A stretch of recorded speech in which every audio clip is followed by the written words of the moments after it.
بسم اللہ الرحمن الرحیم۔ شروع اللہ کا نام لے کر جو بڑا مہربان نہایت رحم والا ہے۔ مومنو، اگر تم میری راہ میں لڑنے اور میری خوشنودی طلب کرنے کے لیے مکے سے نکلے ہو تو میرے اور اپنے دشمنوں کو دوست نہ بناؤ۔ تم تو ان کو دوستی کے پیغام بھیجتے ہو اور وہ دین حق سے جو تمہارے پاس آیا ہے منکر ہیں، اور اس وجہ سے کہ تم اپنے پروردگار یعنی اللہ تعالیٰ پر ایمان لائے ہو، پیغمبر صلی اللہ علیہ وآلہ وسلم کو اور تم کو جلا وطن کرتے ہیں۔ تم ان کی طرف پوشیدہ پوشیدہ دوستی کے پیغام بھیجتے ہو، اور جو کچھ تم مخفی طور پر اور جو علل اعلان کرتے ہو وہ مجھے معلوم ہے، اور جو کوئی تم میں سے ایسا کرے گا وہ سیدھے رستے سے بھٹک گیا۔ اگر یہ کافر تم پر قدرت پالیں تو تمہارے دشمن ہو جائیں، اور ایذا کے لیے تم پر ہاتھ بھی چلائیں اور زبانیں بھی، اور یہ چاہتے ہیں کہ تم کسی طرح کافر ہو جاؤ۔ قیامت کے دن نہ تمہارے رشتے ناتے کام آئیں گے اور نہ اولاد۔ اس روز وہی تم میں فیصلہ کرے گا، اور جو کچھ تم کرتے ہو اللہ اس کو دیکھتا ہے۔ مسلمانوں، تمہیں ابراہیم اور ان کے رفقا کی نیک سیرت کو اپنانا ضروری ہے۔ جب انہوں نے اپنی قوم کے لوگوں سے کہا کہ ہم تم سے اور ان بتوں سے جن کو تم اللہ کے سوا پوجتے ہو بے تعلق ہیں، ہم تمہارے معبودوں کے کبھی قائل نہیں ہو سکتے،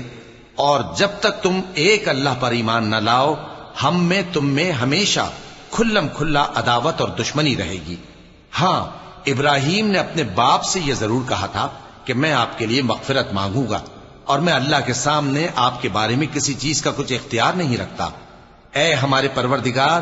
تجھی پر ہمارا بھروسہ ہے اور تیری ہی طرف ہم رجوع کرتے ہیں، اور تیرے ہی حضور میں ہمیں لوٹ کر آنا ہے۔ اے ہمارے پروردگار، ہم کو کافروں کے ذریعے فتنے میں نہ ڈالنا، اور اے ہمارے پروردگار ہمیں معاف فرما، بے شک تو غالب ہے، حکمت والا ہے۔ تم مسلمانوں کو یعنی جو کوئی اللہ کے سامنے جانے اور روز آخرت کے آنے کی امید رکھتا ہو اسے ان لوگوں کی نیک سیرت اپنانی چاہیے، اور جو روگردانی کرے تو اللہ بھی بے نیاز ہے، لائق حمد و ثنا ہے۔ عجب نہیں کہ اللہ تم میں اور ان لوگوں میں جن سے تم دشمنی رکھتے ہو دوستی پیدا کر دے، اور اللہ قادر ہے اور اللہ بخشنے والا ہے، مہربان ہے۔ جن لوگوں نے تم سے دین کے بارے میں جنگ نہیں کی اور نہ تم کو تمہارے گھروں سے نکالا، ان کے ساتھ بھلائی اور انصاف کا سلوک کرنے سے اللہ تم کو منع نہیں کرتا۔ اللہ تو انصاف کرنے والوں کو دوست رکھتا ہے۔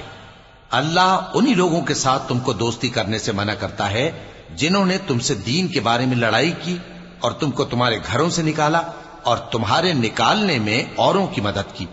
تو جو لوگ ایسوں سے دوستی کریں گے وہی ظالم ہیں۔ مومنوں، جب تمہارے پاس مومن عورتیں وطن چھوڑ کر آئیں تو ان کی آزمائش کر لو، اور اللہ تو ان کے ایمان کو خوب جانتا ہے۔